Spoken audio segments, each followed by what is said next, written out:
How do you deal with having no clear purpose in your life, no clear goals?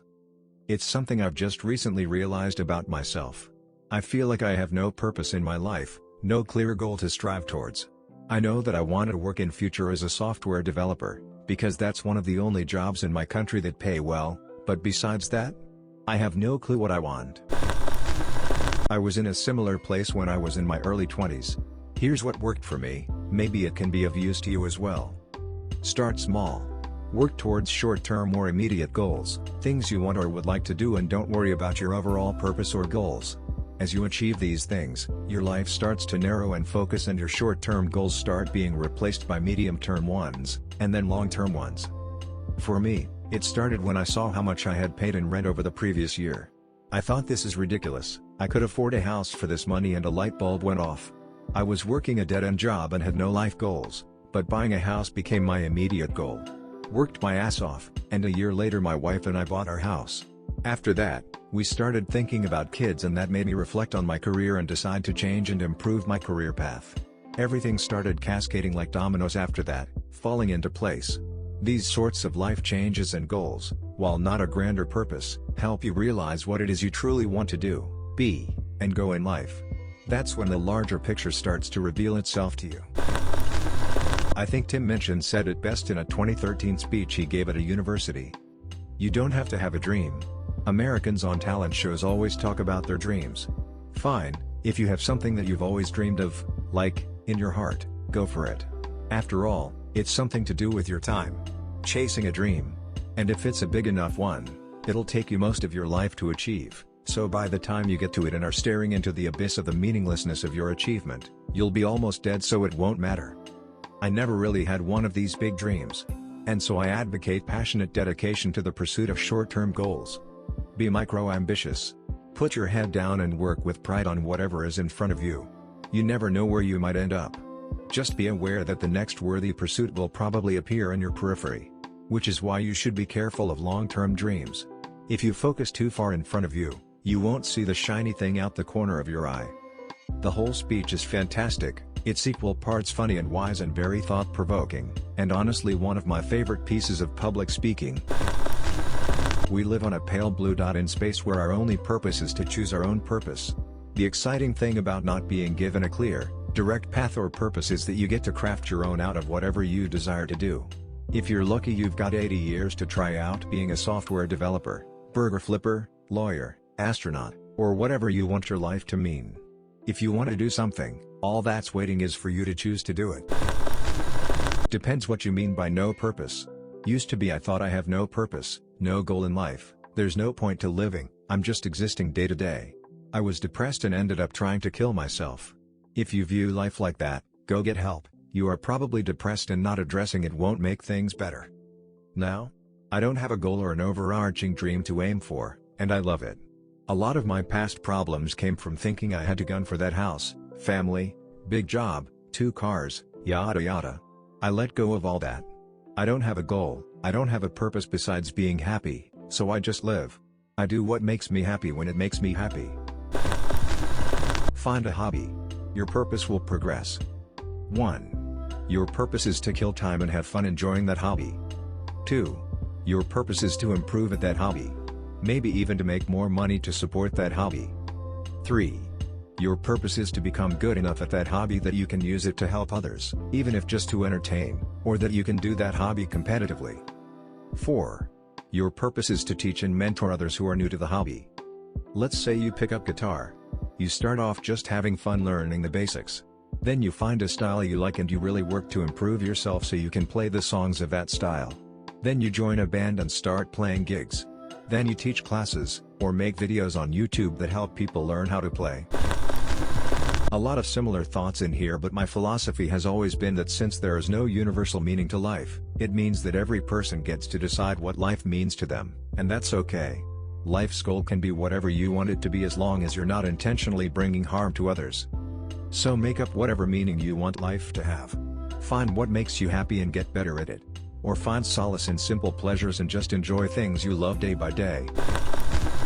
Life doesn't have a purpose, period. There is no cosmic or divine reason ordained for you.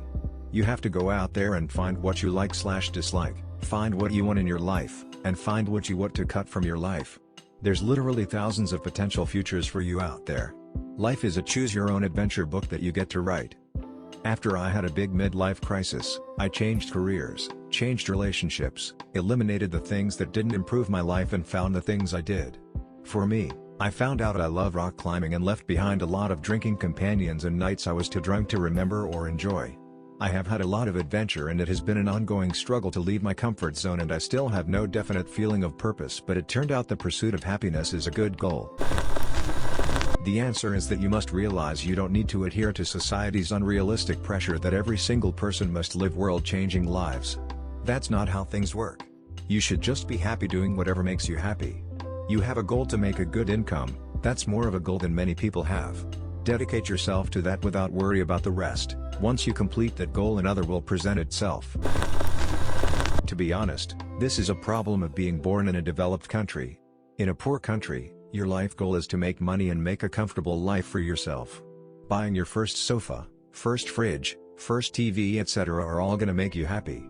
You don't think much about purpose because there are hundreds of people you see every day who have much less or have nothing. There's always something to improve.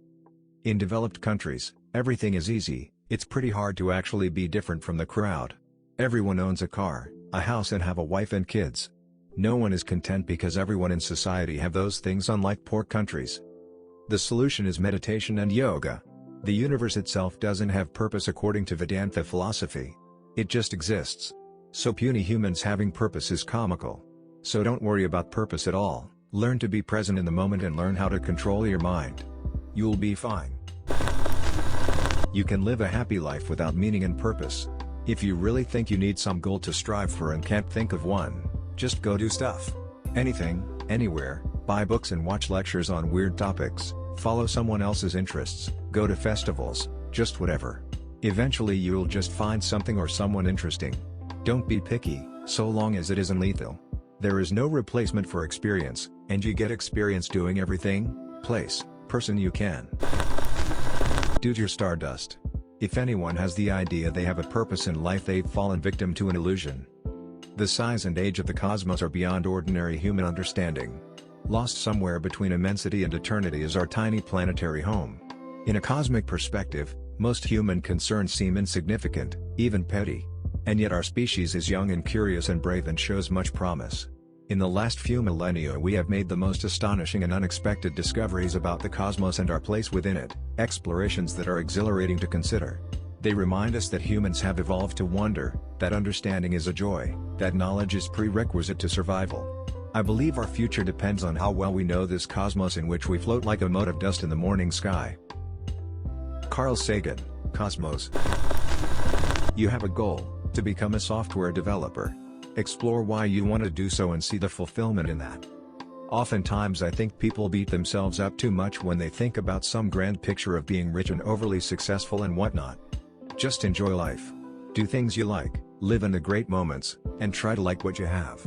Life is too short to keep dreaming. Do things that make you happy, and if they don't make you happy, find other things that make you happy. I'm not talking ecstatically happy, but happy enough that you enjoy life. Live life worth living, struggle a bit, and look back on the problems and understand what you truly value. Goal setting is underappreciated. No matter how small. It helps focus the minute-to-minute decisions we make into achieving things we thoughtfully set before us. We should have short-term and the long-game goals, and if you can build in some kind of reward or benefit, even better. I had a friend who would reward herself for consecutive days of doing certain tasks she hated. I always thought that was so odd. Until I saw how generally happy she is and how much having the goal attached to a carrot out there helped her accomplish life. There's some quote, maybe Bertrand Russell, that goes something like, "The secret to happiness is realizing the world is a terrible place." Personally, I chose to work in a field that tries to help low-income households.